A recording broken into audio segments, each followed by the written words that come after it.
Boa tarde a todos e todas.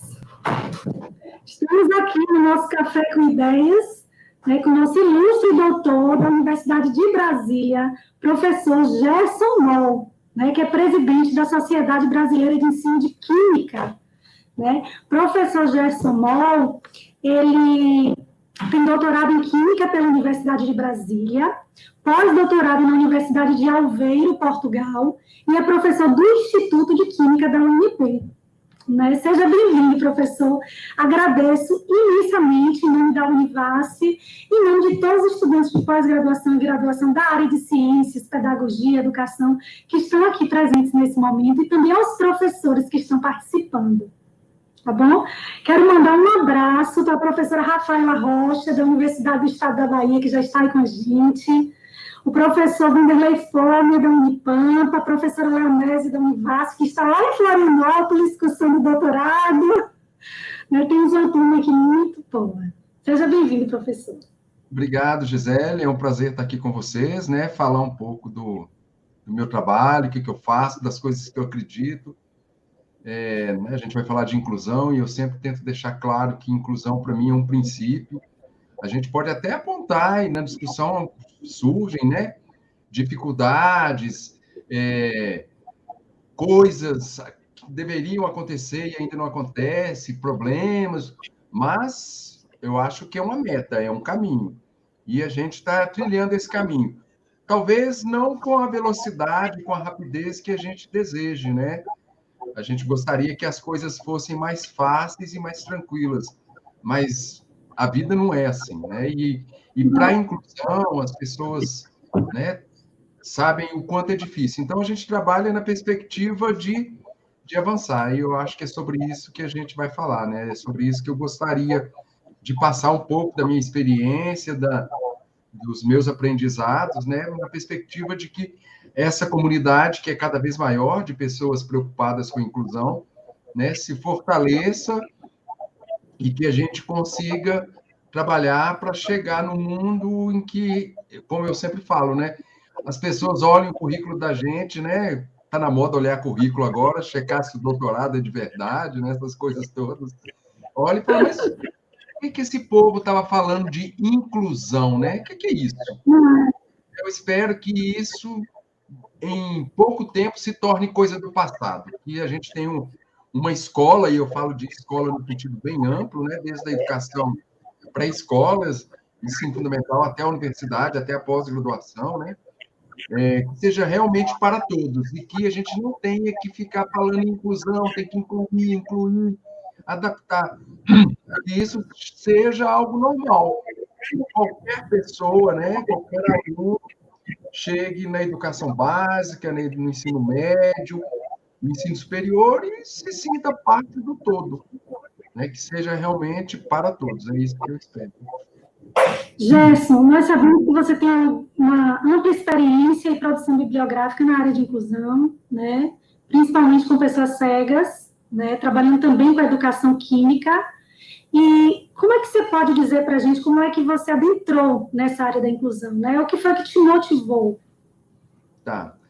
Na verdade, essa é uma pergunta que eu gosto muito de fazer para as pessoas, porque eu já percebi ao longo do meu trabalho que quem trabalha com inclusão normalmente tem uma história, É algo que, por exemplo, na minha vida profissional apareceu em determinado momento, eu consigo ver bem isso, mas depois, fazendo uma reflexão, eu vi que isso sempre esteve presente na minha vida, Desde criança.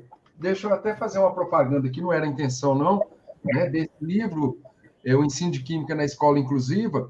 Quando eu estava preparando ele, são trabalhos de alunos que eu orientei, a grande maioria dos capítulos, e aí, quando eu estava preparando para fechar o livro, eu falei, tem que fazer a apresentação do livro. E aí, essas coisas, normalmente, quando eu tenho que fazer uma palestra, um tema assim, eu sempre fico matutando, como a gente diz em Minas, sobre aquilo ali, e eu vou construindo uma ideia para depois de sentar e colocar no papel ou no computador, que é mais fácil de entender. E aí eu fui lembrar das situações que eu vivi durante a minha vida inteira com pessoas de inclusão. E começa lá na minha infância, com 7 anos, quando um dia minha mãe falou para a gente, olha, vai vir uma tia minha, né? Ela é tia da minha mãe, né? Que estava internada em Barbacena, no manicômio, e aí teve alta, depois de 7 anos de internação, não era a primeira internação, e aí foi morar na nossa casa, né? E ela mora até hoje com minha irmã. Minha mãe já foi para o céu e ela está aí até hoje, a Maria. É uma figura, né? Tem umas histórias ótimas. Uma delas, só bem rapidinho, para a gente entender um pouco desse contexto. Joia. A mãe foi levada ao médico para renovar a receita dos medicamentos controlados que ela tem que tomar. Aí minha mãe chegou e começou a falar, doutor, essa aqui é a Maria, eu trouxe, é só para renovar a receita, que o remédio dela está acabando, e se ela não toma o remédio, ela fica muito agitada, que não sei o quê. Aí o médico falou assim, não, deixa ela falar, eu quero conversar com ela. Aí minha mãe falou, então tá, né? Aí perguntou, tudo bem, dona Maria? Ela, bem. Quantos anos a senhora tem, dona Maria? Ela falou assim, 700. Aí ele virou para minha mãe e falou, não, então como é que é, dona Teresa? Então, assim, é uma história de família, mas para mostrar isso, eu tinha 7 anos de idade. Depois eu tive 3 primos que tiveram uma doença terrível, que se chama distrofia muscular progressiva, né, já faleceram com poucos anos, 20 e poucos anos, todos os 3 em período de 1 ano. E eu morei na casa deles, né, na época que eles estavam parando de andar e indo para a cadeira de rodas. E eu era adolescente, então, para a gente, aquilo ali era algo que se tornou natural, de pegar os meninos, empurrar na cadeira de roda, levar na escola, na garupa da bicicleta, voltar, apostar a corrida com cadeira de rodas, né? Então, a gente vai tendo essas vivências e isso nos constitui, né? E é por isso que eu acho que a inclusão é muito boa, é uma das coisas que eu sempre falo. Ela é boa para as pessoas que são incluídas, mas ela é boa para as pessoas que têm a oportunidade de participar dessa inclusão, porque isso nos torna pessoas melhores. A gente aprende a lidar com essa diferença. E a gente aprende, não como acontece com muitos professores que nunca lidaram com isso, e de repente se depara com um aluno desse na sala de aula. E aí ele não sabe o que fazer. Se ele tem essa vivência, se ele, enquanto estudante, teve colegas, né, da inclusão, vamos falar assim, de uma forma bem geral, e ele aprendeu a vivenciar, a lidar com essa diferença, quando ele for professor, isso vai ser natural para ele, né? Então, para mim, a inclusão apareceu, foi permeando meu caminho. Mas no trabalho acadêmico, né, o ponto que foi chave foi quando foi publicada a primeira versão da Grafia Química Braille para uso no Brasil. É um documento do MEC, né? E eu estava na UNB já como professor e tinha uma doutoranda nossa que participou do projeto. E aí, numa reunião, uma vez, ela falou, legal, deixa eu ver esse negócio. Aí ela me apresentou a grafia e eu comecei a olhar. Como trabalho com ensino de química, e a gente, né, atua na área há muito tempo, eu comecei a fazer uma série de críticas aos conteúdos de química que eles traziam na grafia. Eu falava, mas isso é um absurdo. Trabalhar número quântico, em Braille, né? Isso é algo que já é muito difícil. A gente questiona que não deveria ser ensinado no ensino médio. A hora que se coloca isso num documento do MEC, um documento oficial, o professor vai considerar que o aluno tem que saber aquilo. E aí, de tanto falar, acabei conhecendo a Patrícia, que é cega, né?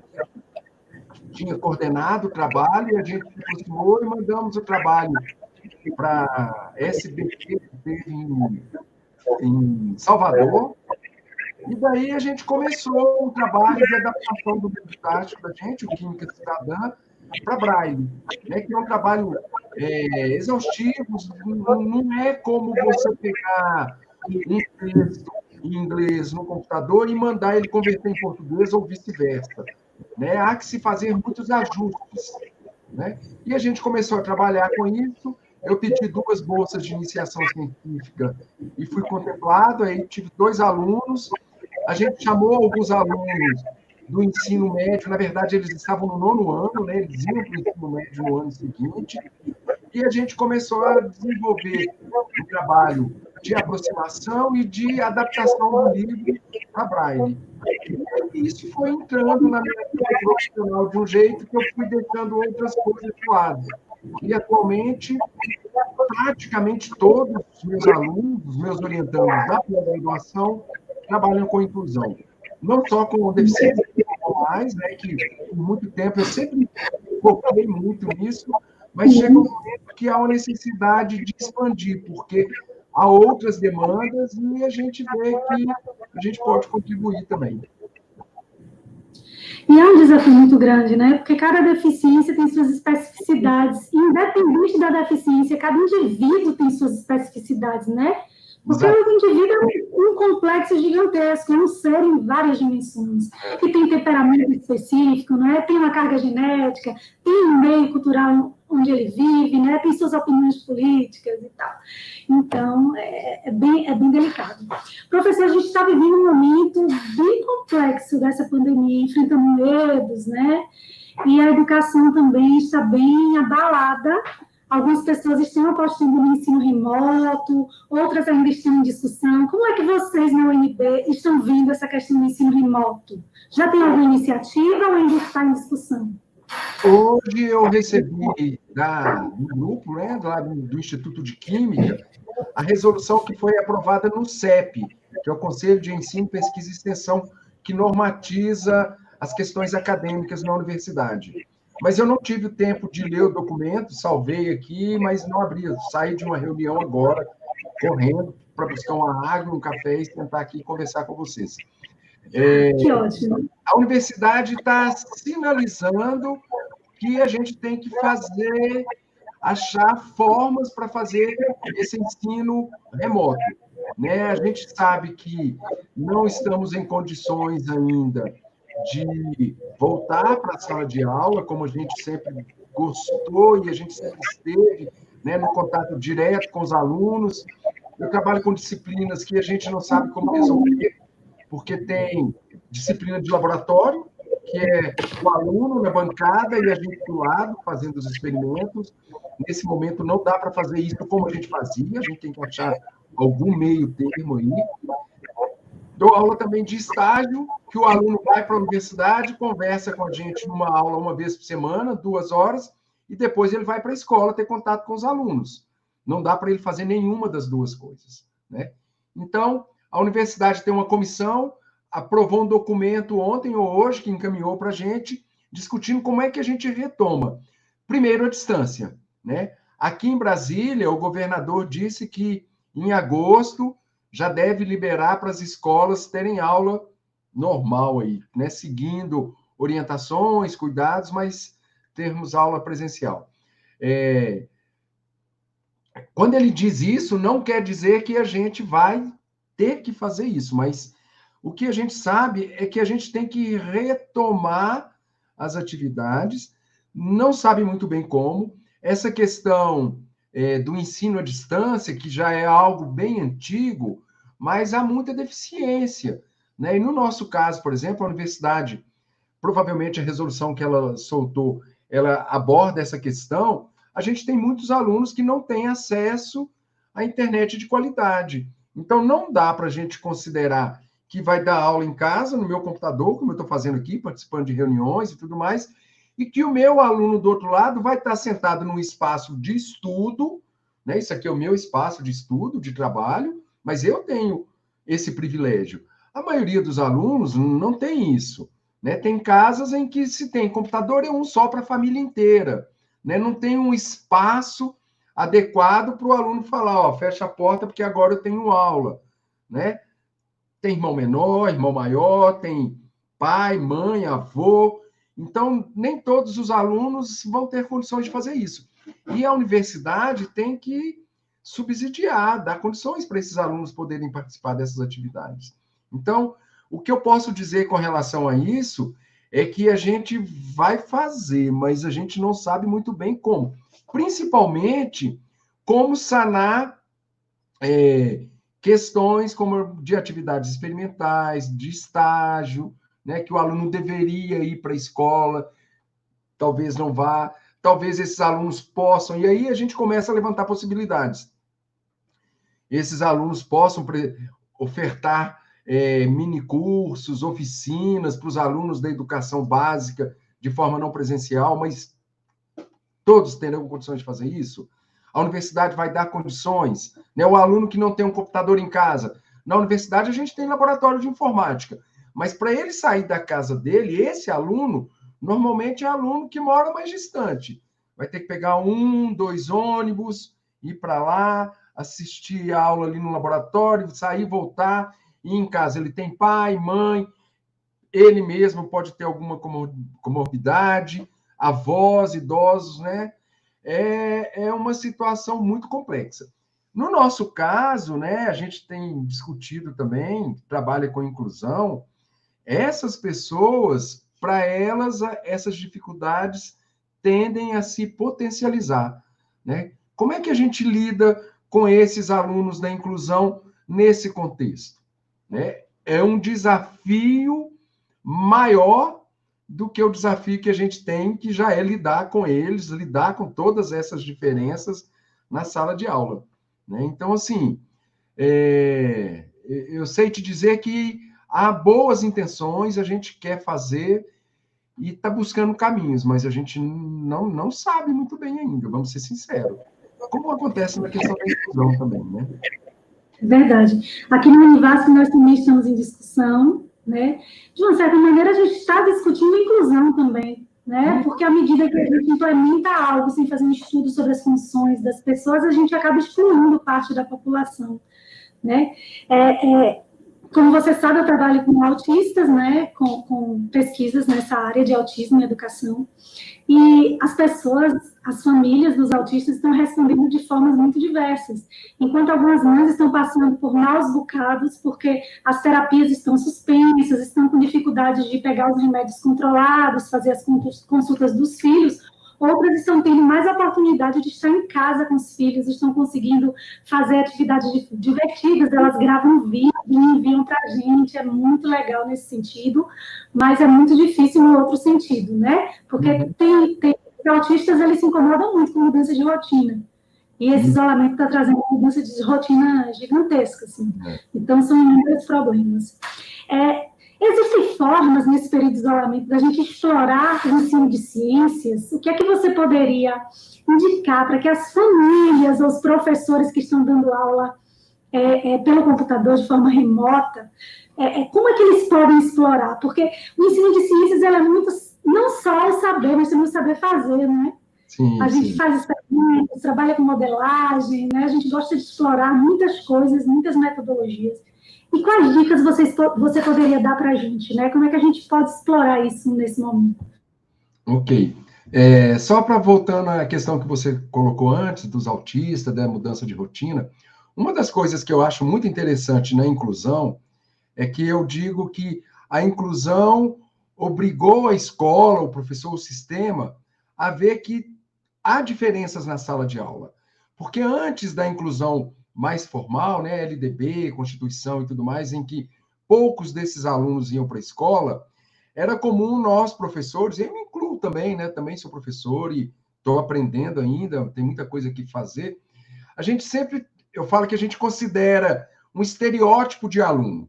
Você tem um aluno e fala, olha, os alunos são igual os Joãozinho, aí você dá aula para ele naquele ritmo. Com a inclusão, você vê que além do Joãozinho, você tem outros alunos, né?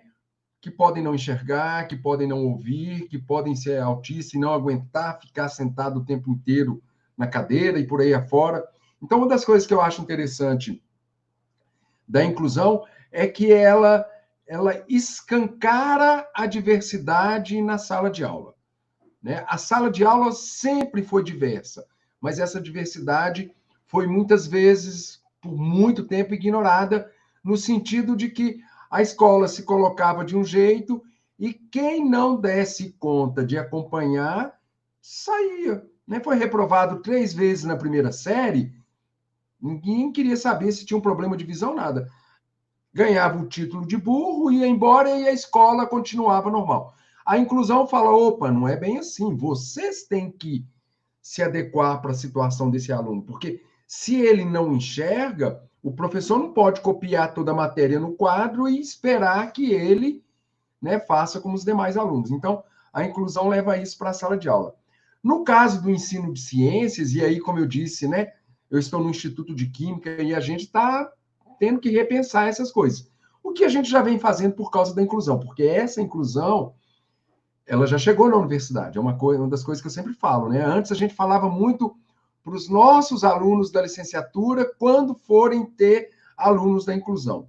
Hoje, nós na universidade temos alunos da inclusão. Então, a gente tem que se reinventar. E há muita coisa o que fazer, né? Quando você fez a pergunta, eu me lembrei de 2 contextos que estão aqui no meu raio de atuação. Uma é um experimentozinho bem simples que a gente brincava no laboratório, e eu fiz outro dia conversando com uma aluna de doutorado, e a gente começou a falar, ó, poder da mente, ó, desce, né?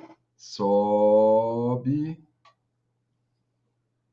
para, né? Eu acho que deve dar para as pessoas verem que é uma tampa de caneta Bic, né? E eu controlo se ela sobe, desce, com o poder da mente. Se eu mandar ela descer, ela desce, ó, desce, bola, desce. Às vezes ela demora um pouquinho, né? Isso é um experimento simples que a gente faz, né, para a gente discutir densidade. Eu altero a densidade do conjunto, né? Tampa de caneta tem uma esferazinha, uma porca pendurada nela para aumentar o peso e manter a forma, e dentro dela tem uma bolha de ar. Então, o princípio dela subir e descer é o mesmo princípio do submarino. Como é que eu faço ela descer? Eu pressiono, na hora que eu aperto, aumenta a pressão, diminui o volume de ar lá dentro e aí desce. Então, a gente pode fazer coisas, às vezes, simples, né? Uma outra foi numa aula que eu estou dando para os alunos, fazendo uma revisão, eu ia discutir cinética com eles. E sempre que eu faço esse experimento, eu acho que é um experimento muito simples de se fazer na sala de aula. E aí, o dia que eu estava pensando, eu falei, por que eu não vou fazer aqui? Aí eu fui na farmácia, sem querer fazer propaganda da marca, comprei comprimido efervescente, né, vitamina C, e aí eu fiz uma série de experimentos filmando com eles aqui, como eu sempre faço. Com um copo, põe o comprimido, vê se demorou, essa água aqui está fria, dá para ver pelo copo embaçado, né? Água quente, deixei uma água quente, uma água fria. Então, algumas coisas dá para a gente fazer de forma bem simples aqui. Uma outra coisa também que é bem legal, e eu já usei nesse momento agora com os alunos, é que como professor de química, e eu sempre valorizei, eu gosto muito de química, de laboratório, a experimentação. Então, levar um experimento para a sala de aula é algo que tem uma série de vantagens, entre as quais desperta o interesse dos alunos. Né? Quando eu dei aula no ensino médio, eu levava uma caixinha, e o dia que eu ia dar aula com caixinha, normalmente não ficava aluno fora da sala. Todos corriam para dentro, porque eles queriam ver o que ia acontecer. Esperavam que acontecesse alguma explosão, né? A aula de química é isso que as pessoas esperam.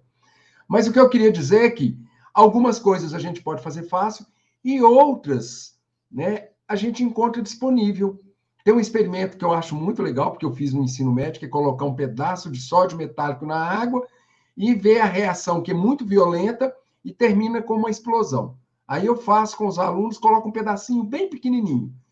Na internet tem um vídeo que o cara coloca um pedaço enorme, coisa que eu nunca tive coragem de fazer por questões de segurança, né? Nunca fui fazer isso com os alunos, mas ele é um cara que tem um site bem interessante, Manual do Mundo, faz experimentos, ele tem toda uma infraestrutura para fazer isso, um aparato tecnológico para fazer algo numa escala que na sala de aula eu não consigo. Então, hoje em dia, quando eu falo desse experimento, eu mostro um vídeo para os alunos, né? Então, se eu estiver dando aula aqui, que é uma das possibilidades do que vai acontecer, né? Em vez de eu fazer o experimento, como eu fiz aqui em alguns casos, eu venho aqui, acho alguns experimentos e durante a minha aula eu paro, então deixa eu mostrar para vocês. Eu vou lá, abro o vídeo, né? Mostro o experimento, paro, interrompo o experimento, falo, e agora? por que aconteceu isso? Dou pause no experimento, coisa que no laboratório eu não tenho como fazer, né? Interrompo o experimento e falo, por que vocês acham que aconteceu isso? Se eu fizer desse jeito, vai acontecer o quê? Eu estou mostrando para eles um experimento que eu já vi, né? Uma das coisas básicas que eu sempre falei na experimentação. Você nunca leva um experimento para a sala de aula se você nunca testou. Então, se eu vou mostrar um vídeo para os alunos, é importante que eu veja antes e avalie e prepare um roteiro para utilizá-lo em sala de aula. Eu considero que não dá para formar químicos, né, professores de química, eu atuo nessa área, à distância. Né? Na nossa universidade, nós não temos curso de química à distância. A gente sempre teve uma certa resistência a isso. Né? Sei que tem muitos por aí. Mas a gente está vivendo um momento especial, como no caso dos meus alunos de estágio. Eu não posso nem querer que eles vão para a sala de aula e aconteça tudo como sempre aconteceu, e eu também não posso privá-los desse tempo e esperar o ano que vem para eles fazerem um estágio que eles deveriam fazer agora. Eu acho um meio termo. É o melhor? Não é. Mas eu estou considerando que é uma parte da formação deles. Até porque, e aí tem um outro aspecto também, que depois dessa pandemia, muitas coisas vão mudar. Esse uso, né, dessas ferramentas tecnológicas, ele vai ficar muito mais presente na sala de aula. Né? Talvez a gente tem uma aluna que está grávida, eu já tive isso, e aí chega uma hora que não consegue ir mais para a universidade, aí tranca. Por que ela não continua a disciplina à distância, né, usando um aplicativo que antes a maioria das pessoas não conhecia nenhum, ou conhecia só o Skype, e agora a gente tem uma infinidade enorme, né? Por que não usa um desses? Né? Para essa aluna que não pode sair de casa. A minha aula acontece, espero eu, normalmente, lá no meu laboratório, no meu cantinho com os meus alunos, mas uma aluna, por exemplo, ou um outro, naquele dia fala, professor, eu não posso ir na aula, eu posso assistir a aula por vídeo? Pode. Então, eu acho que a gente vai voltar para a sala de aula muito diferente, e eu espero que melhor, né? Gerson, a Islândia Silva colocou uma pergunta, né, um esclarecimento que ela pediu. Professor, qual a diferença do ensino remoto e do ensino à distância? Eu gostaria, inclusive, de aproveitar essa oportunidade e dizer que segunda-feira teremos uma live aqui, às 16 horas, com a professora Rosângela Souza, falando sobre ensino remoto. Viu? Eu nem vou falar muita coisa, né? Mas olha só, é muita novidade para a gente, né? A gente tem cursos de EAD, em educação à distância, que já funcionam há muito tempo e tudo mais. Como eu disse, no nosso caso, no Instituto de Química de Formação Inicial, a gente recebeu convites e não aceitou fazer uma proposta de licenciatura em Química à distância. Na UNB tem licenciatura em Biologia à distância, né? Por outro lado, em um outro momento, a gente construiu, acabou não se consolidando, uma proposta de formação continuada, seria uma especialização para professores à distância. Né? Qual foi a nossa avaliação? Que a gente tinha, se o cara já é professor, em diferentes regiões do Brasil, de norte a sul, literalmente, e às vezes está numa região bem isolada, e esse cara não tem como sair de lá e vir para cá, ou mesmo ir para a capital do estado dele, às vezes, fazer um curso. Então, você dá uma complementação, uma educação continuada, eu acho que é muito interessante. A gente chegou a desenhar a proposta nesse sentido. Para a formação inicial, a gente acha que é mais delicado. Num curso de química, se aprende a manusear a vidraria, entre outras coisas, né? Então, precisa desse contato. Então, o que eu considero como a educação à distância é lá no lugar dele, no polo dele, né? Sempre tem um polo de apoio, onde vai fazer prova, fazer uma ou outra atividade. Esse aluno, no nosso caso, a gente estava, um polo seria em Roraima. Está lá e fica lá, e muitas vezes a gente nem vai lá. E esse remoto, do jeito que está se colocando agora, é uma alternativa para essa vivência nossa, para a sala de aula comum. Então, vai ter dia, como eu falei, que eu vou dar uma aula presencial e vai ter aluno que vai assistir de forma remota. Aquele aluno, por algum motivo naquele dia, não pôde ir para a sala de aula e ele vai assistir a aula que está sendo trabalhada à distância. Além disso, uma diferença básica também é a questão temporal. Isso que a gente está fazendo aqui é remoto. Nós estamos num ambiente virtual, estamos todos ao mesmo tempo, né? O ensino à distância, ele lida com o tempo de uma forma diferente. O aluno normalmente tem prazos para entregar tarefas. Ele não tem que estar na frente do computador numa determinada hora para assistir a aula do professor. Não. A aula, a atividade, ela está lá no sistema e ele acessa no tempo que lhe convém. E aí, essa possibilidade de interação é diferenciada. Normalmente, nos cursos à distância, ele nem interage com o professor, ele interage com monitores, com tutores, que vão fazer o meio-campo, né, entre o aluno e o professor. E o remoto, não. Eu espero, se for dar aula dessa forma, como tem feito, né, com alguns alunos, o aluno pergunta para mim. Se ele não perguntar na hora da aula, que é sempre mais corrido, a gente tem um grupo no WhatsApp, ele me manda a pergunta, eu respondo. Então, a interação é direta desse aluno comigo, e não numa cadeia maior, porque o ensino à distância ele tem a perspectiva de ser para a massa, né? Ontem mesmo estava vendo uma reportagem de faculdades privadas que estão mandando muitos professores embora porque elas tinham polo. Na medida que a aula é à distância, não precisa ter um professor aqui. O professor da matriz lá em São Paulo dá aula para os alunos de lá, para os alunos daqui, de todo lugar, e não precisa mais desse professor aqui. Então, eles despediram muitos professores por causa disso, né?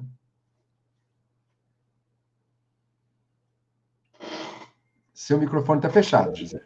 É verdade, professor. A EAD tem essa ideia, né, de ensino para massa. Uma das grandes dificuldades que eu tenho quando eu ministrava aulas no curso EAD de formação pedagógica era conseguir acompanhar uma turma de 120 alunos, porque para mim acompanhar não é simplesmente passar uma prova de múltipla escolha, para mim acompanhar na pedagogia é realmente conhecer aquele indivíduo e propiciar situações para que ele aprenda. Então, com 150 pessoas, fica uma coisa assim, enlouquecedora. Imagine, corrigia. Como eu via que tinha muitos tutores de outras áreas que não da pedagógica, eu corrigia todos os planos de aula que eu propunha, e aí recorrigia, né, orientava, quer dizer, é muita coisa, né? É difícil dar conta disso tudo. Temos mais perguntas aqui, da Rafaela Rocha. Né? Professor Gerson, a experimentação também pode ser considerada uma estratégia para a inclusão da pessoa com deficiência nas aulas de ciência? E como a gente pode fazer isso? Boa pergunta, Rafaela. Como eu disse, né, quando eu terminei o doutorado e comecei a vida como professor na Universidade de Brasília, quando eu ia para congresso, a maioria das oficinas que eu oferecia, né, curso, palestra, estava muito ligada à experimentação. A experimentação sempre foi algo muito forte, né, na minha vida profissional, na minha escolha profissional. Né? Eu escolhi química pensando num laboratório.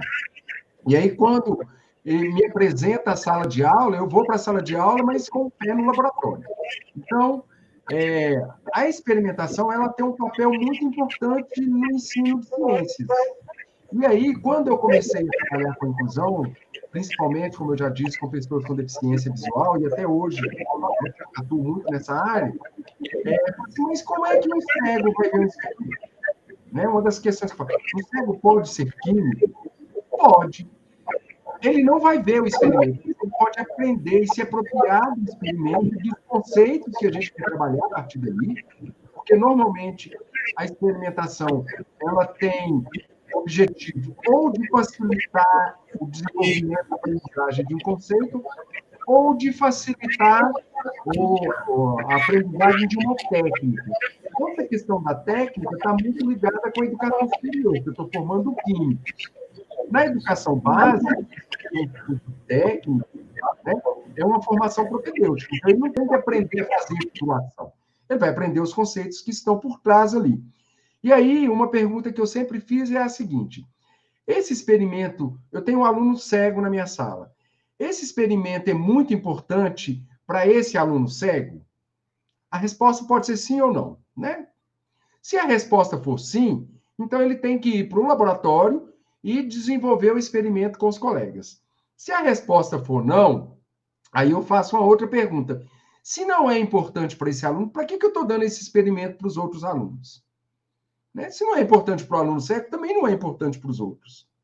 Né? E o raciocínio é, se é importante para os outros, é importante para o aluno cego. Então, ele vai para o laboratório e vai aprender como os outros. Ah, mas ele não pode ver como é que é um Becker, né? Ele não pode ver, mas se você explica para ele, ele pega, ele vai entender. Ah, um Becker parece com um copo, né? É de vidro também, é um vidro bem fininho. Aí o professor fala, é um vidro resistente, aguenta a temperatura, né? E aí, quando terminar o experimento, ele participou tão ativamente de tudo que ele vai ser capaz de responder qualquer questão relacionada ao experimento, como os outros alunos. Se você perguntar a cor para ele, ah, mas ele não viu a cor, mas alguém falou, ó, mudou a cor de amarelo para verde. Ele tem conceito do que é amarelo e do que é verde. É igual ao meu? Não é, mas o meu não é igual ao seu também, né, Gisele? Pode ser que se a gente pegar uma coisa, eu falo que é amarelo e você fala que é verde. Eu falo que é azul, você fala que é turquesa, né?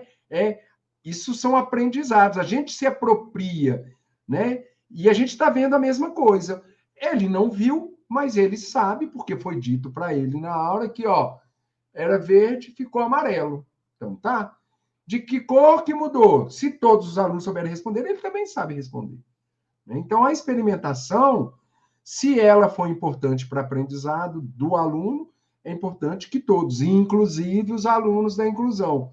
Ah, mas ele é cadeirante e ele não dá altura na bancada. É uma questão que eu já ouvi. Faz na mesa, uma mesa menor, faz um suporte para subir com a cadeira de rodas. Acha uma alternativa. Ele tem o direito.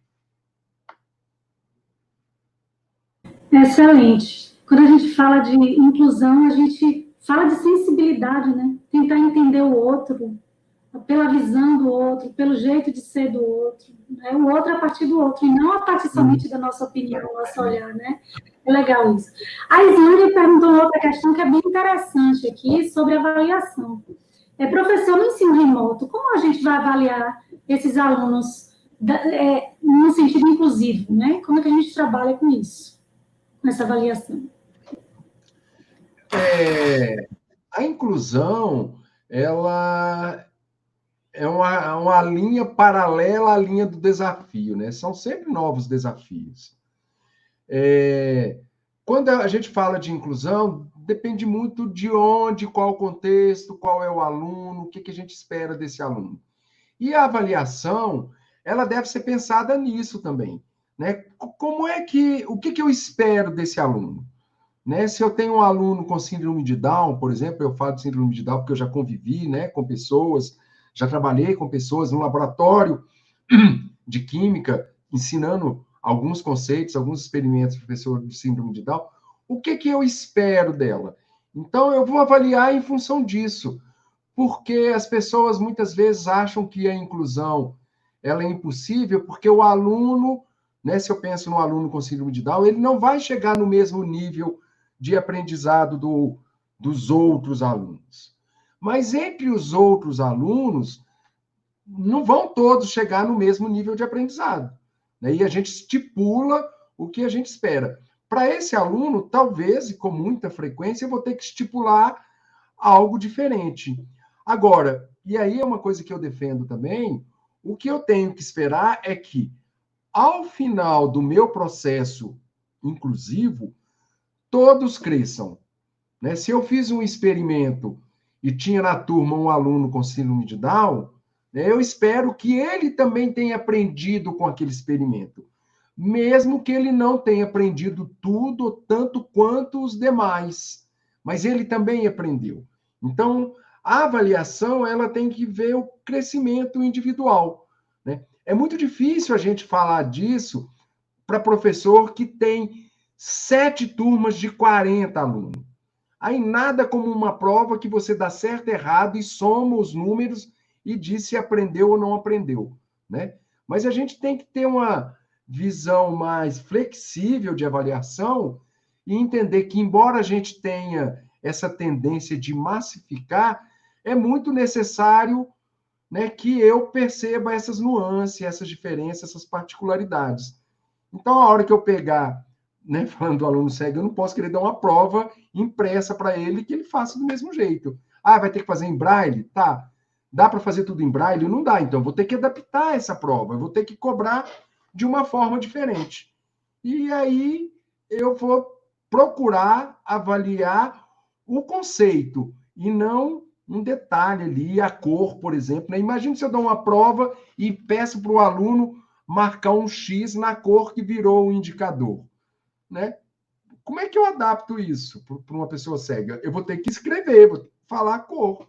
Né? E para um aluno daltônico, né? Essa prova ela pode se tornar um desafio para o aluno que enxerga, mas é daltônico. Né? Então, na questão da avaliação, eu sempre tenho que pensar no crescimento do aluno. O que é esse aluno? O que eu espero dele? O que a gente espera dele? Eu, a escola, a família, e como é que a gente mede, como é que a gente avalia isso, como é que eu trabalho para que ele cresça, né? Porque também não adianta eu falar, ele não consegue, então eu vou só passá-lo. Isso não é inclusão. É verdade, professor. A gente precisa conhecer esse aluno, né? Às vezes o professor nem sabe que tem esse aluno daltônico na sala ou o aluno autista na sala, né? É bem importante essa atenção, essa sensibilidade. A professora Rosângela Souza, ela já deu uma dica aqui, ó. Educação à distância é uma modalidade com metodologias e regulamentação própria. Então, já fica o convite aí para a live dela, né? Segunda-feira, 16 horas. Temos outra pergunta bem interessante também, né? Da Maíra Machado. A Maíra falou o seguinte: uma preocupação recorrente nesse momento de pandemia tem sido a perda de habilidades e de autonomia das pessoas com deficiência, por estarem distantes da escola. Continuação, o que a escola poderia fazer nesse momento pandêmico para diminuir essas consequências? Essa perda das habilidades e da autonomia? Pergunta difícil também, né, Maíra? Ainda bem que não é prova, senão a gente ia passar aperto. Eu também. Como você colocou, Gisele, talvez uma questão, né, para tentar amenizar esse contexto, e aí não é só para os alunos da inclusão, é aumentar o diálogo entre a escola e a família, entre o aluno e a família, né? Porque no caso da inclusão, isso é muito premente, é muito importante que a escola tenha esse diálogo com a família. Mas não é sempre que isso acontece com a maioria dos alunos, né? E aí tem questão dos dois lados, do pai poder se dedicar, ter atenção e estar presente na escola, e da escola também estar presente nesse diálogo. Eu já vi uma piadazinha, uma charge, que fala assim, o pai, quando chama para ir na escola é porque é problema, né? Normalmente, os pais têm essa visão. O aluno aprontou alguma coisa, aí o pai é chamado para ir para a escola. E não deve ser assim. E nesse momento desse isolamento social, essa necessidade é maior ainda. Até porque está recaindo sobre os pais papéis que eram da escola, né? De estar junto, de olhar para casa e tudo. Há pais que fazem isso, mães principalmente, mas há outros que não fazem. Ontem foi muito engraçado, que eu estava em casa aqui no quintal, e aí estou ouvindo as crianças brincarem. Aí, de repente, o pai grita, vem para dentro, sua aula está começando. Anda, já vai começar, vem sentar na frente do computador. A gente riu, porque, né, é algo que o professor gritava chamando os meninos do recreio, agora o pai chama. Né? Então, para mim, é muito importante o aumento desse diálogo. Né? E no caso da inclusão, né, uma criança autista, como é seu filho, né, e tudo mais, como você mesmo disse, se não tiver um bom diálogo com a escola, não funciona. É importante para o professor chegar para você e falar assim: e aí, mãe, como é que o seu filho gosta de ser tratado? Ele permite que se toque nele? Ele não permite? Ele ele gosta de atenção, de chegar perto dele, de falar, de fazer um carinho. Tem aluno que, se fizer isso, vai adorar, porque não recebe um carinho em casa. Tem aluno que, se fizer isso, ele vai surtar. Então, não dá para ter um processo de inclusão se não houvesse diálogo. E, para mim, nesse momento, a necessidade por ele é maior ainda. E a gente vai conseguir amenizar os processos se esse diálogo for maior. Se não tiver diálogo, as consequências desse isolamento serão maiores. Temos uma pergunta aqui do professor Vanderlei, da Unipampa. Professor, será que todos os professores conseguem trabalhar com educação inclusiva? Boa pergunta. Vou responder de uma outra forma. Será que todos os professores conseguem trabalhar como professores? Eu acho que não, né? Eu falo muito para os meus alunos da licenciatura. Ser professor é muito difícil, ser um bom professor. Ser um professor medíocre é muito fácil, né? Você vai lá, fala o que você tem que falar e não está nem interessado no aluno, nem nada.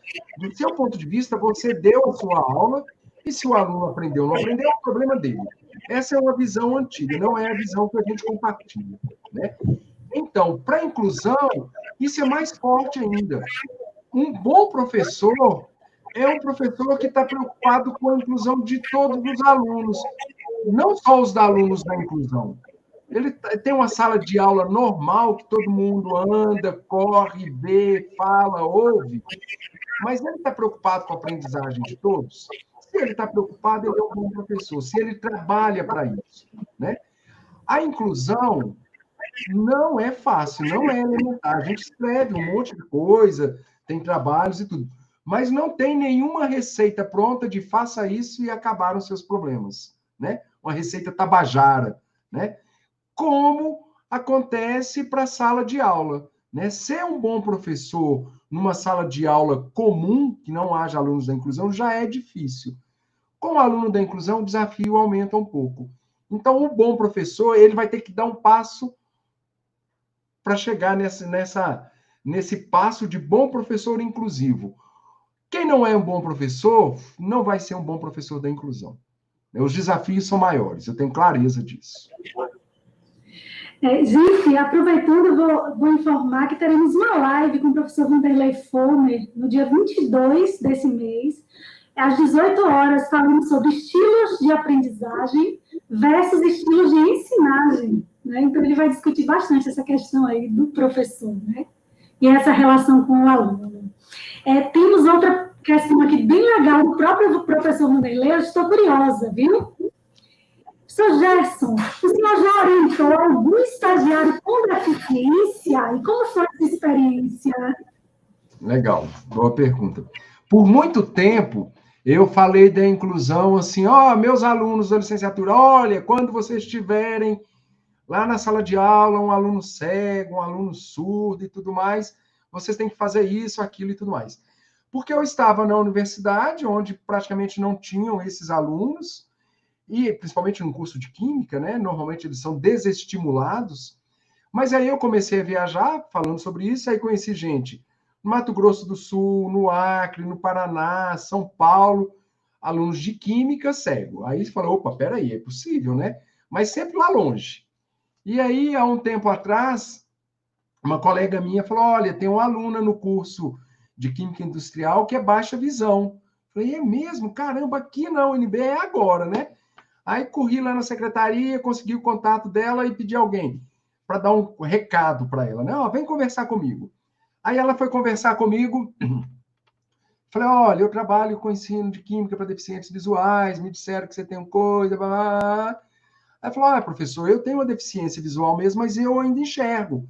É uma deficiência, uma doença degenerativa, né? Mas eu vou para a sala de aula, eu ando normalmente, consigo enxergar, eu só sento na frente do quadro e não tenho problema. Falei, então tá, mas a hora que você quiser conversar e tudo, tá. Sumiu a aluna, excelente aluna, né? Aí, há um tempo atrás, ela me procurou, falou, olha, professor, né? Aquela vez você falou comigo, eu não fiquei interessado, mas agora eu estou perdendo a visão cada vez mais, e eu começo a ter dificuldades, né? E aí a gente se aproximou, né? Eu acabei acompanhando um pouco da vida acadêmica dela, ela foi obrigada a mudar de curso, é uma história longa, tem um capítulo, né, nesse livro que é dela, a Kessia. E aí teve problema com professores e tudo mais, e depois eu fui ser professor dela, numa disciplina, né? Orientei o estágio dela. É muito interessante porque eu já cheguei para trabalhar com ela numa perspectiva que eu conhecia todo o contexto dela. Então, isso, para mim, foi um facilitador. Mas aí eu fui conhecendo as histórias dela com professores de outras disciplinas, professor que desacatou ela em sala de aula, que virou processo na universidade, que foi parar no Ministério Público, né? Há um tempo atrás, numa disciplina de inclusão na graduação também, falando sobre inclusão com os alunos, e aí todo mundo concordou comigo, né? Não, a inclusão é interessante, é legal, e uma aluna, não acontece. Falei, mas por que não? E aí, de repente, ela abriu a boca a chorar, porque eu tenho DEPAC, nem sabia o que era, né? Deficiência do distúrbio auditivo, e a inclusão não acontece desse jeito, porque não é. Aí eu fui entender o contexto dela, e a gente foi, né, se aproximou ainda mais. Então, assim, na universidade, a gente já tem esses alunos hoje em dia.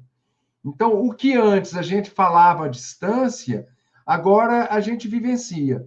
Tanto é que eu falo que a gente tem que parar de falar de disciplinas sobre inclusão para transformar as nossas disciplinas na universidade em disciplinas inclusivas, né? Porque a realidade da inclusão já está na universidade, né? Não é um privilégio da educação básica. Na universidade, a gente recebe esses alunos cada vez com maior frequência e com maior diversidade, né? Eu tive uma aluna que fez um mestrado comigo e a gente fez um trabalho entrevistando, conversando com professores do meu instituto. E aí, no final, a gente fez uma oficina, a gente teve medo que não fosse aparecer ninguém, e a gente teve uma boa participação de professores no Instituto de Química para discutir questões da inclusão, porque eles já sentem isso na sala de aula. Eles já recebem alunos que vêm com orientação do núcleo de apoio, né, à inclusão na universidade, falando, olha, esse aluno tem alguma questão e por isso ele precisa de um olhar diferenciado, né? Então, essa realidade a gente já vivencia na sala de aula. Foi bom que deu tempo da Gisele voltar, né, Gisele? Ai, gente, desculpem, problemas técnicos aqui.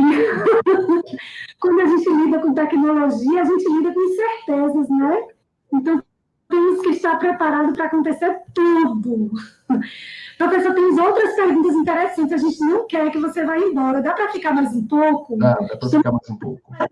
Completando uma hora. O professor Gustavo French perguntou o seguinte: como a gente consegue trabalhar com educação inclusiva nessa época de distanciamento social, já que é, de certa forma, exclusiva? Como eu disse, os desafios são maiores, né? Se potencializam. E também, como eu disse, para a inclusão, a gente não tem receitas, não tem. Né? A gente até faz experimentos, faz tese, dissertação, publicativo, fala, olha, se você fizer isso, favorece, facilita, mas pode favorecer para um aluno, não favorecer para o outro. Né? Para mim, o que é fundamental, e como eu já disse, né, é aumentar o diálogo da família com a escola. Né? Enquanto antes esse diálogo era só via caderninho, né, de anotação dos alunos, agora tem que, e a gente tem muitas ferramentas aí, né, tem que disponibilizar isso de outra forma. É muito importante disponibilizar para o aluno o que seja realmente acessível para ele, né? Uma aula de vídeo dessa, igual eu falei, se eu faço o experimento mostrando aqui, se eu apresento um vídeo no YouTube, se eu tenho um aluno com baixa visão, essa aula pode ser excludente. Ou se eu tenho um aluno com baixa conexão, né, que é a nossa preocupação nesse momento, essa aula vai ser excludente. Então, buscar caminhos no diálogo, né? Como é que eu faço para levar o conhecimento que eu queria trabalhar na sala de aula para esse aluno que está em casa, num contexto familiar que muitas vezes não é simples, né? A gente que trabalha em instituições públicas, ou mesmo privadas, mas nas públicas normalmente é onde se acolhem mais esses alunos, a gente tem que estar muito atento a isso. E aí vai uma coisa que para mim é fundamental, né? É você ter sensibilidade para, e volta aquela história do professor, né? Do bom professor. Se você não tiver sensibilidade para enxergar, para perceber o seu aluno, a sua individualidade e as suas necessidades, aí vai ser muito difícil. Então a gente tem que dar conta de perceber isso e aí buscar os caminhos, né? É verdade. A Maíra Machado está pedindo a referência do livro, professor. Depois o senhor me passa a referência e eu coloco na descrição. Ok. Vou aproveitar e fazer a propaganda aqui, não da referência, mas se alguém quiser depois entrar em contato, tanto o meu Instagram como o e-mail é gersonmol, né, @gmail.com, ou Instagram gersonmol. Né, é um caminho, são canais que a gente pode conversar, se alguém quiser tirar alguma dúvida, falar alguma coisa.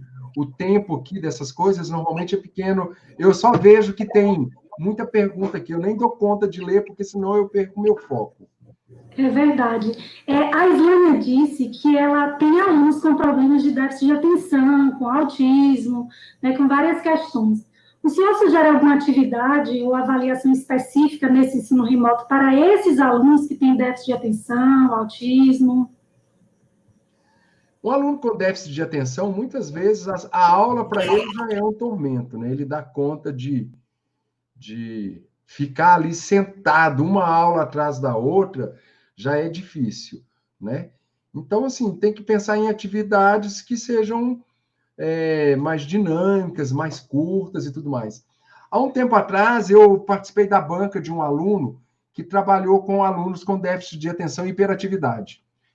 E aí, quando me convidaram, eu falei, legal, né? É algo que eu não conheço, mas tenho curiosidade, e ler uma dissertação, ler um trabalho final, é uma oportunidade de fazer isso. E aí chegou no momento em que ele elencava as características das pessoas com déficit de atenção e hiperatividade e falava, olha, não lembro os valores, né? Mas são 12 características. Se o aluno tiver 8 dessas características, é porque ele tem déficit de atenção, né? Aí eu comecei a olhar e falar, o aluno tem mania de ficar balançando a perna. Eu estou aqui com a minha balançando, né? O aluno tem mania de fazer isso. Eu falei, fui marcando, falei, caramba, eu lasquei, né? Estou aqui. Já peguei o frasco aqui, já abri a tampa, já fechei. Então, a sala de aula por si só já é muito difícil. E aí vem uma questão também do ensino remoto. Uma coisa é você estar na sala de aula sentada com seus colegas do lado, o professor na frente, e você prestando atenção, interagindo com o professor e com toda a sala.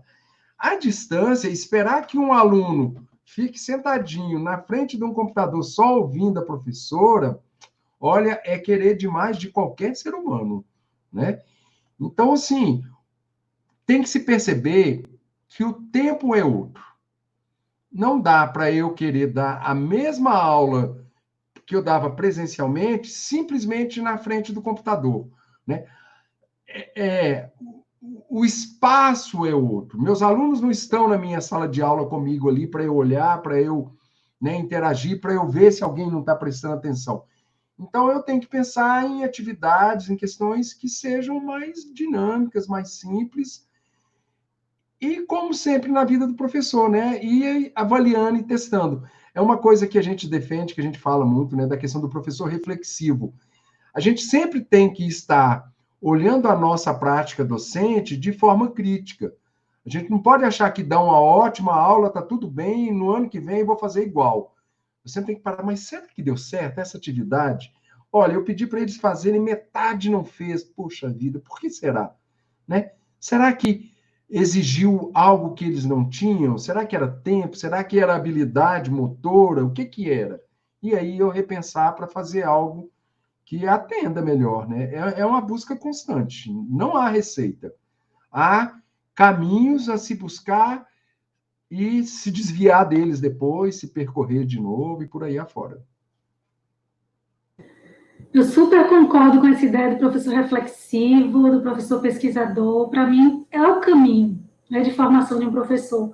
Porque nesse percurso formativo, ele desenvolve tantas habilidades, autonomia, capacidade de iniciativa, de tomar decisões, porque ele vai sair da universidade, o estudante, né, de licenciatura, e ele vai ter que tomar as decisões sozinho na escola, né? Então, trabalhar em cima dessa perspectiva desde a formação inicial é essencial, a meu ver, né?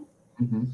Deixa eu te falar uma coisa, a Rafaela fez uma pergunta aqui também, eu vou responder rapidinho e você coloca a que você tinha colocado sobre o CONAP, né, que a gente está organizando, era para ter acontecido em abril, e não foi possível, a gente adiou para final de agosto, início de setembro, e a gente já está repensando, porque quando a gente fez isso, a gente imaginou que, olha, com 2 meses isso acaba, então a gente tem um novo tempo.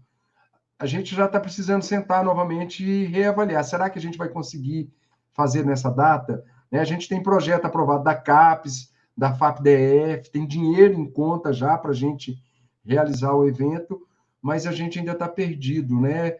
Quando é que a gente vai poder fazer isso novamente? Alguns eventos o pessoal tem jogado para o ano que vem. Né? No nosso caso, como a gente tem financiamento aprovado, dinheiro já depositado, a gente está na dúvida. Como é que a gente faz em relação a isso? Mas até as agências de fomento estão começando a colocar a possibilidade de adiar para o início do ano que vem. Não temos uma decisão ainda, Rafaela, e assim que a gente tiver, a gente passa para você. A Gisele começou a colocar uma pergunta, mas eu não vi de quem era para tentar achar a pergunta dela aqui. Quem foi que tinha feito a pergunta que a Gisele tinha apresentado?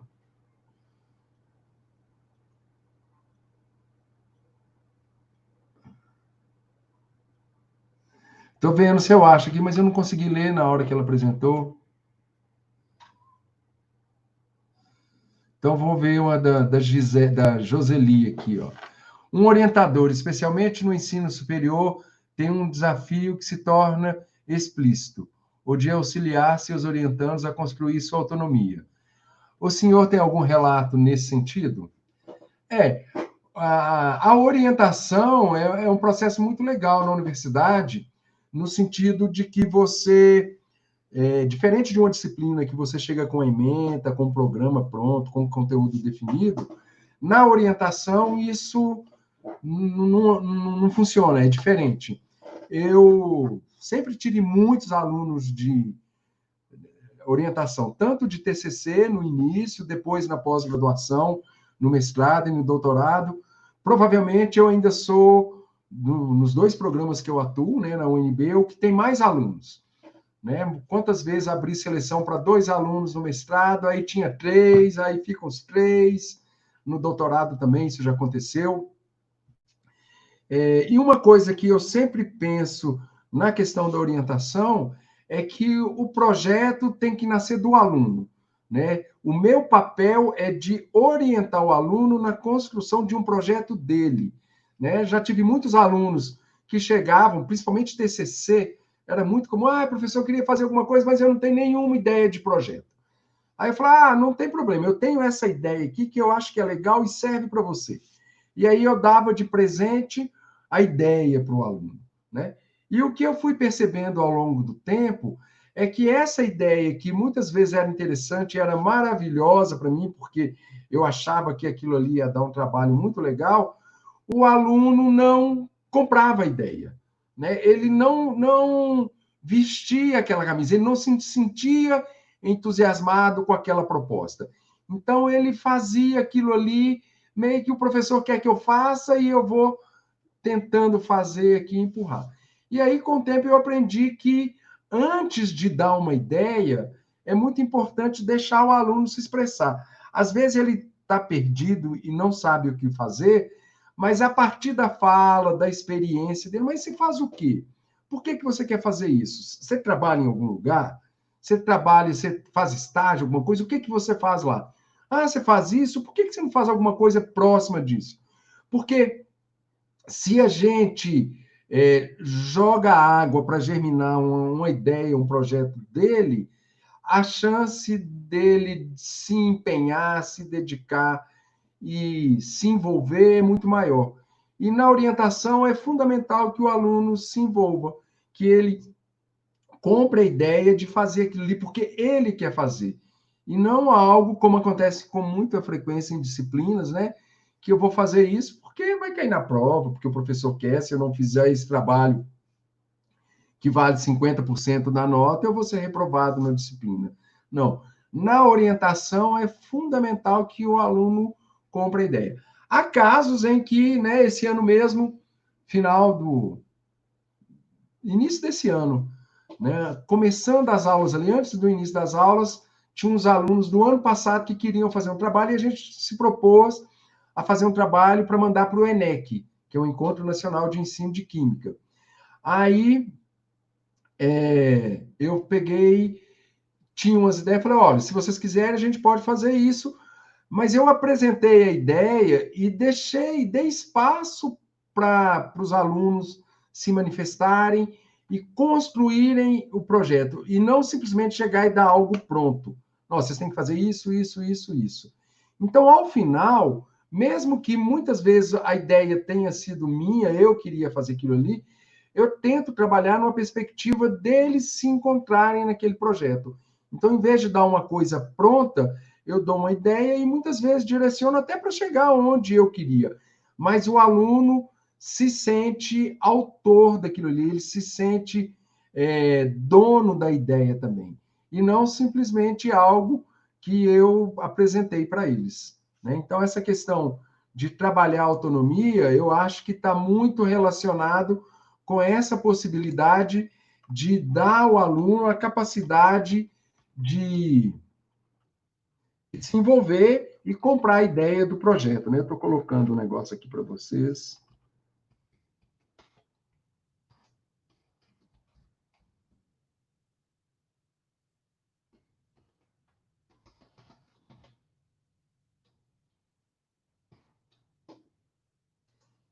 Deixa eu ver mais alguma pergunta aqui, já que a Gisele nos abandonou.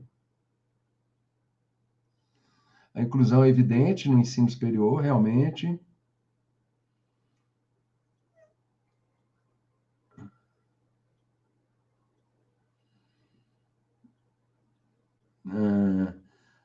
Joseli, novamente. Em relação aos alunos da inclusão no Espírito Santo, o senhor tem algum relato específico com orientação a essa construção de autonomia?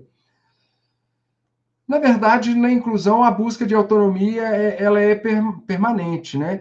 Na verdade, a busca de autonomia ela deve ser permanente no ensino de forma geral, né?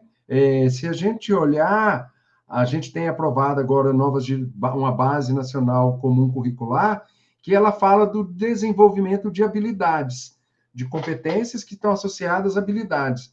Então, isso a gente já trabalha há muito tempo, né? No nosso livro didático, no Química Cidadã, a gente sempre trouxe isso. A gente tem que ensinar na perspectiva da constituição dessa autonomia, do pensamento crítico também, que é uma outra vertente, né, de ensino. Então, se a gente não faz isso, saiu errado aqui, agora que eu estou vendo.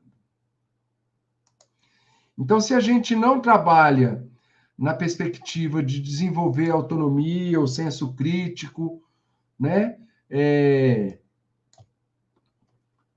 O ensino não tem muito significado. Aquela ideia de escola para transmitir conteúdo é coisa do passado, né? Conteúdo está disponível aí na internet, no lugar. A escola tem que pegar esse conhecimento, esse conteúdo, levar para a sala de aula e, com ele, trabalhar o desenvolvimento do aluno. Né? E não passar para o aluno, porque quando eu fiz quinta série, eu falo isso, né? Eu tinha 3 fontes de conhecimento. Né? O professor de ciências, estou falando de ensino de ciências, né?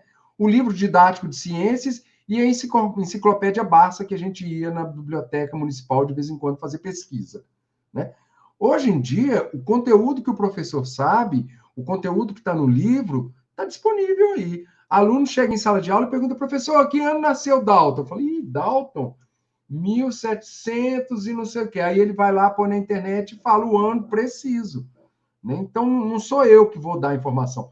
Eu tenho que costurar as informações para que ele perceba a relevância do trabalho de Dalton, por aí afora. Gisele, com você. É verdade. Isso que aconteceu comigo, né? Duas quedas assim, um problema na internet e apaguei de novo, é um dos problemas que a gente vai enfrentar no ensino remoto. Meu notebook com a bateria muito desgastada, só fica ligado se estiver na tomada. O maridão passou, né, deu um chute na tomada, o notebook saiu, nós não vimos e apagou tudo. Isso né? Mas se o chama legal... sabotagem. Eu também estou achando, professor, também estou achando. Uma questão que eu coloquei aqui, você estava falando da autonomia, né? Além de autonomia, para aprendizagem precisa ter vontade, né? Eu estou questionando onde estão os estudantes de ciências da natureza aqui da Univasf, nesse momento. Estou vendo aqui estudantes de outros lugares do país, estou vendo professores de vários lugares do país, e onde estão os nossos licenciandos? Eu sei que vários deles tem computadores, tem boa internet, porque nós dialogamos no Zap constantemente. Então, é uma questão para a gente pensar, né? Na questão da vontade também. Que é um enfrentamento, inclusive, dos professores da educação básica. Então, o problema perpassa mais pelas pessoas do que pelas máquinas, né? Porque quando as pessoas querem, elas fazem de alguma forma, né? É a forma como a gente lida com a situação, a forma como a gente lida com a pandemia, a forma como a gente lida com as dificuldades da inclusão, a forma como a gente lida em lidar com as dificuldades tecnológicas. Eu acho que depende muito da gente se trabalhar, né? Em relação a essas questões. E é um momento de reflexão. Eu fiquei pensando, a hora que a gente estiver dando aula, ia acontecer como acontecer com você agora, que sua conexão cai e você leva 2 minutos para voltar. A hora que a gente voltar para a sala de aula, não vai ter mais nenhum aluno lá. Igual quando a gente estava esperando para ter aula e o professor atrasava assim, vamos embora. Aí eu não esqueço de uma vez que a gente fugiu e encontrou com a professora no corredor. Isso na universidade, hein? Aí, na próxima vez, a gente aprendeu o caminho. A gente sabia por onde ela chegava, a gente fugia pelo outro lado. Na escola, a gente pulava até o muro se o portão tivesse fechado, quando o professor não ia, né, para poder se livrar da escola. Mas, ao mesmo tempo, a gente gostava, porque era um lugar que a gente fazia teatro, era um lugar que a gente jogava vôlei, que subia na árvore para fuxicar, né? Então, tem algumas coisas até na minha escola que eu não vejo hoje mais nas escolas. As grandes preleções, momentos de reflexão, né? Esse momento de pandemia dá para a gente refletir muita coisa, né? Sim, com certeza. Eu acho que eu espero que a gente saia melhor desse momento, né? De refletir, de conviver mais em casa. Eu, pelo menos, para mim tem sido muito boa. Eu não posso reclamar de que não está bom, né? Tem a privação de não fazer coisas que a gente faz, né? Coisas que a gente gosta de fazer, mas a gente está tendo a oportunidade de fazer em casa coisas que a gente gosta de fazer e não tinha tempo de fazer. É verdade. Professor Gerson, lhe agradeço imensamente, né, por essa oportunidade. Essa live deveria dar assim, milhões de pessoas ao mesmo tempo, né? E a gente colocou num horário assim, bem legal, assim, eu acho, 17 horas. Eu acho que não é ruim, né? Para as pessoas. Falta interesse, às vezes, não é, professor? Na próxima eu vou trazer um violão e vou cantar umas músicas, talvez isso. Pode dar uma palhinha? Se fizer isso, o povo sai correndo, eu estou brincando. Eu aposto que não. Gratidão, eu espero que possa fazer outras lives para a gente. Com certeza. Né, e trazer outros temas. Eu vou convidar, vou ficar no pé. Né? E sobre o livro, aquela segunda edição do seu livro de inclusão. Deixa eu te falar uma coisa, deixa eu achar aqui. Eu não sei se eu consigo compartilhar a tela aqui com você. Vou tentar ver se, pelo menos, fazer um Se quiser, pode me enviar pelo Zap também, né? E aí eu compartilho a tela com o pessoal. Mandei a capa, mandei? Ver se eu acho aqui para mostrar para as pessoas.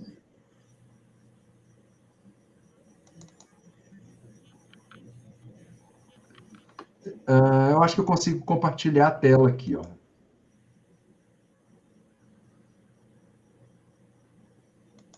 Quando eu saí, você estava falando sobre o CONAP, né? Sim, né? Eu acho que a Joseli perguntou, e aí eu disse que a gente ainda está esperando para ver como vai fazer, né? A gente não, né, adiou para uma data, que seria final de agosto, mas agora a gente já começa a pensar que talvez nem seja possível, vamos ver. Esse aí é o segundo livro que, né, além de a continuação desse aqui, praticamente, Ensino de Ciências na Escola Inclusive, Múltiplos Olhares, já está pronto na editora, assim, já foram feitas todas as revisões, resolvidas todas as pendências, já era para ter sido lançado, mas com essa história do isolamento social, o tempo de tudo mudou, né? O tempo da escola, das empresas, das editoras também. Então, muito em breve, né, vocês deverão ter acesso a ele. E tem um capítulo da Gisele também, né? Então, tá prático, eu não vou nem dizer que está no forno, já saiu do forno. Daqui a pouco vai estar disponibilizado. E aí, Estamos ansiosos para ler. tem muito trabalho legal. Dois, gente, compra o primeiro e já compra o segundo, né? Que aí a leitura é contínua. E aí, se alguém quiser, eu deixei o contato aí também, né? gersonmol@gmail. Tenho outros também, se alguém tiver interesse, a gente pode conversar e eu passo para vocês. Okay? Pode me mandar pelo zap os links, que aí eu anexo na descrição. Ótimo, ótimo. Vou te mandar. Quem não conseguiu assistir por uma questão de horário, incompatibilidade de horário, vai poder assistir novamente, porque vai ficar no YouTube. Ok. Gente, muito obrigada. Boa noite para todos. Até a próxima live. Amanhã temos um Café com Ideias com a doutora Kaline Jambeiro, né? Kaline Jambeiro Rocha, que é doutora em psicologia, né? E aí ela vai estar falando como as famílias podem lidar, inclusive as famílias que têm filhos com deficiência podem lidar nesse período de isolamento, lidar melhor, né, com seus filhos. Eu espero vocês amanhã às 18 horas aqui. Um beijo, professor Gerson. Eu me espero também nessa live, tá bom? Um abraço a todos, foi um prazer. E quem quiser falar sobre inclusão, as portas estão sempre abertas. É um prazer.